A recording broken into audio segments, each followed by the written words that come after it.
Salam sejahtera dan selamat berpuasa dalam bulan suci ini, bulan Ramadan. Nama saya ialah Dr. Lee dan saya berasal dari Bukit Mentajam, Pulau Pinang. Sekarang saya tinggal di Kluang Johor. Dan sebelum saya bermula dengan bab 132, izinkan saya untuk mengingatkan kita semua, kamu semua, WhatsApp saya ialah 019 7878 299. Sila WhatsApp saya sekarang jikalau kamu ingin membeli buku daripada saya. Buku saya itu berfokus kepada grammar sahaja. Di dalam ada 1384 soalan dan lengkap dengan soalan, jawapan dan penerangan. Buku ini sebenarnya untuk sendiri belajar, self study book. Tetapi saya juga bimbang sebab kadang-kadang kita membeli buku tetapi separuh jalan kita tidak teruskan. Nombor satu, karena mungkin kita tidak berasa ada motivasi, kita tidak bermotivasi untuk teruskan kerana tidak faham, atau tidak ada orang memimpin kita atau membimbing kita. Jadi tanpa bimbingan dan tanpa motivasi, kadang-kadang kita buat kerja separuh jalan. Dan atas sebab-sebab itulah saya mengutuskan untuk membuat video-video, membuat night video-video. Setiap video itu satu bab. Dan saya dalam video saya akan menerangkan penggunaan grammar mengikut buku saya. Jadi buku bab 1, video bab 1, video lesson 1, bab 2, 2, 3, 3 dan sebagainya. Dan dalam video saya akan buat penerangan dan saya akan membincangkan soalan-soalan dan jawapan-jawapan supaya pembeli-pembeli akan bermotivasi dan akan berasa senang sedikit untuk meneruskan dan bersama saya sampai ke penghujung. Okey? So jikalau kamu ingin membeli buku saya, silalah WhatsApp kepada saya. Okey? Baik. Bab ke-132. Ada seorang subscriber yang menulis ayat ini kepada saya. Dan dia bertanya saya sama ada ayat ini boleh diterima atau tidak dari segi bahasa Inggeris yang tepat. Dan dia memberi penjelasan, dia sendiri memberi saya penjelasan. Dia berkata, ini betul sebab perkara ini sudah habis. Kalau sudah habis, bolehlah kita tulis sebegini. Tetapi saya beritahu dia, akan tetapi malangnya ayat kamu salah. Ayat kamu salah. Dan mengapa salah? Saya buat penerangan di sini. Mengapa salah? Saya sokong jawapan saya dengan fakta-fakta di sini. Ya, kamu cakap ini sudah berlalu. Pas, saya terima. Betul, tetapi kalau kita gunakan had, kita tidak gunakan already. Already dan had tidak bersama-sama. Peraturan grammar beritahu kita bahawa already tidak digunakan dengan had, tetapi digunakan untuk have dan has. Nanti saya akan buat penjelasan. Jadi had already tidak boleh, tetapi hanya had sahaja boleh. Contoh, she had her bath, boleh. She had her bath already, tak boleh. Dari segi grammar, peraturan memberitahu kita tak boleh. Okay? So sini, she had her bath already, salah. She had her bath, betul. She took her bath, betul sama erti masa lalu. Orang di United Kingdom, di England, mereka gunakan ayat ini untuk bermaksud dia mandi pada masa lalu. Orang Amerika pula tidak gunakan cara ini. Mereka berkata she took her bath. Tetapi dua-dua ini betul. Dan kedua-dua ini boleh digunakan dalam penulisan formal. Memang tepat, memang betul. Hanya orang British suka gunakan cara ini, orang Amerika gunakan cara ini untuk menyampaikan message yang sama. Oke? Have dan has. Have digunakan untuk I, you, we, dan they. Has digunakan untuk he, she, it. So, contoh, I have done my homework already. Dia tulis already di sini memang salah. Mengapa? Dia tulis already, dia gunakan had, tak boleh. Dan nomor dua, dia gunakan already tetapi tidak ada action, perkataan action, salah juga. So, sepatutnya kalau kamu gunakan already, kamu mesti gunakan have dan has dulu. Dan selepas perkataan has dan have, mesti ada kata kerja, action, perbuatan, perkataan perbuatan. Dan ini dipanggil past participle. Past participle maksudnya tempat ketiga dalam senarai kata kerja atau dalam susunan kata kerja. Contohnya, tiap-tiap hari saya buat kerja rumah. I do my homework tiap-tiap hari.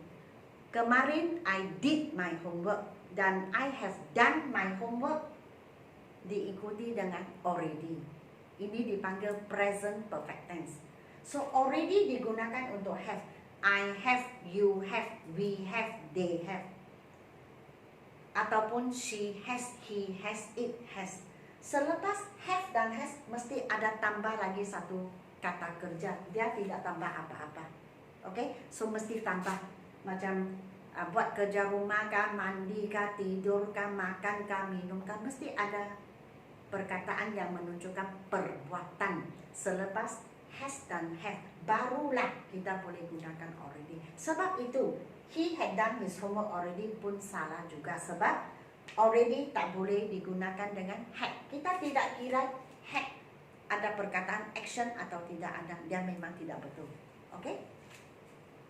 Di sini saya tunjuk sekali lagi bagaimana kita menggunakan past perfect tense. Bagaimana kita gunakan had seperti dia.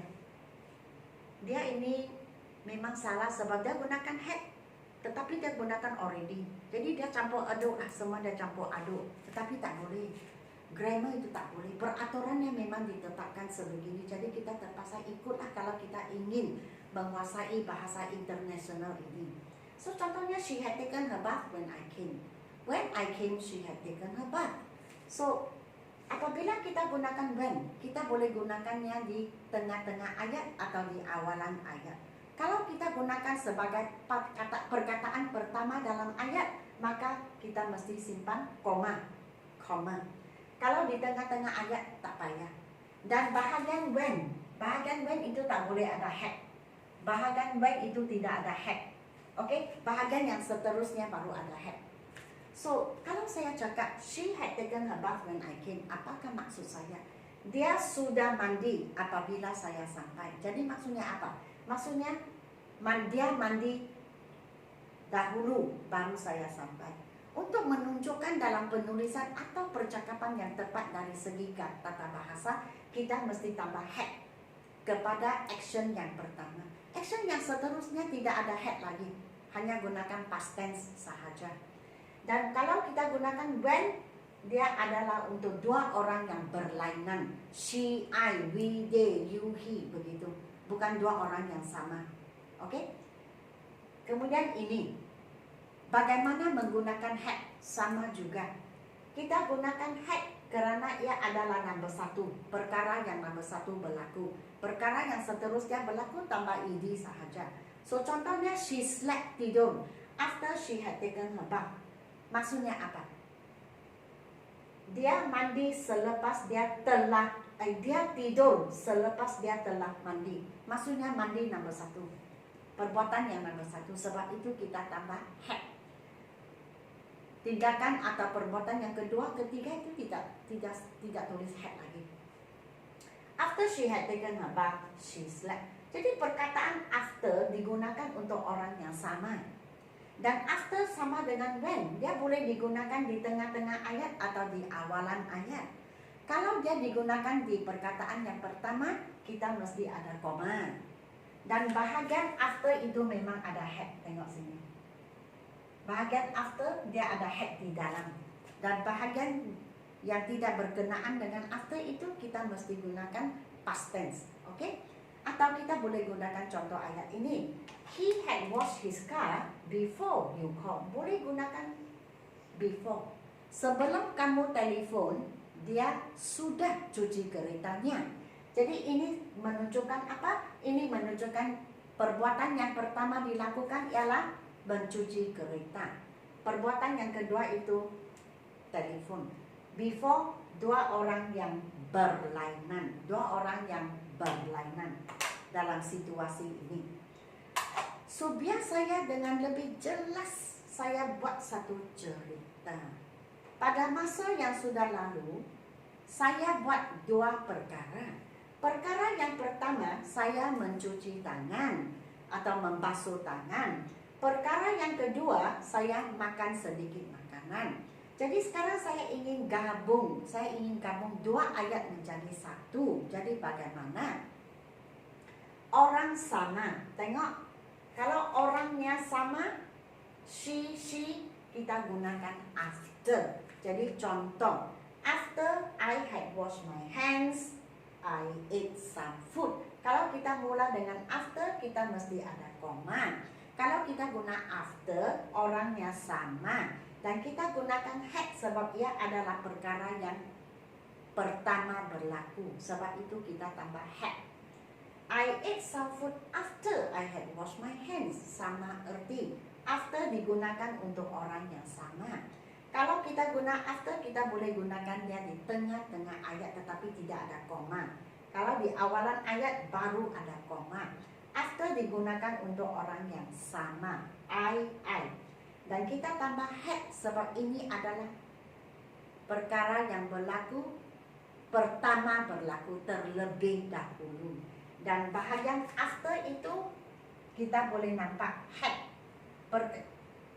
Selepas had kita selepas after bahagian after itu ada had di sana untuk menunjukkan ia berlaku terlebih dahulu. Okey. Baiklah, setakat ini sahaja. Ingat, kalau kita gunakan had, tak boleh guna already. Already digunakan untuk have dan has diikuti dengan past participle. Past participle ialah tempat ketiga dalam senarai kata kerja. Eat, ate, eaten, atau take, took, taken, give, gave, given. Yang given, eaten, taken itu dipanggil past participle. Okey? So saya harap subscriber yang tulis ini berada di depan YouTube channel saya, sedang mengikuti kelas saya dan dia faham apa yang saya telah ajar. Begitu juga dengan semua subscriber yang sedang menonton video saya dan viewer-viewer yang menonton video saya. Okey, setakat ini sahaja. Saya ingin mengucapkan sekali lagi selamat berpuasa dan kita akan berjumpa lagi pada masa yang akan datang. Bye, dan jangan lupa like, share dan subscribe. Sekian, terima kasih.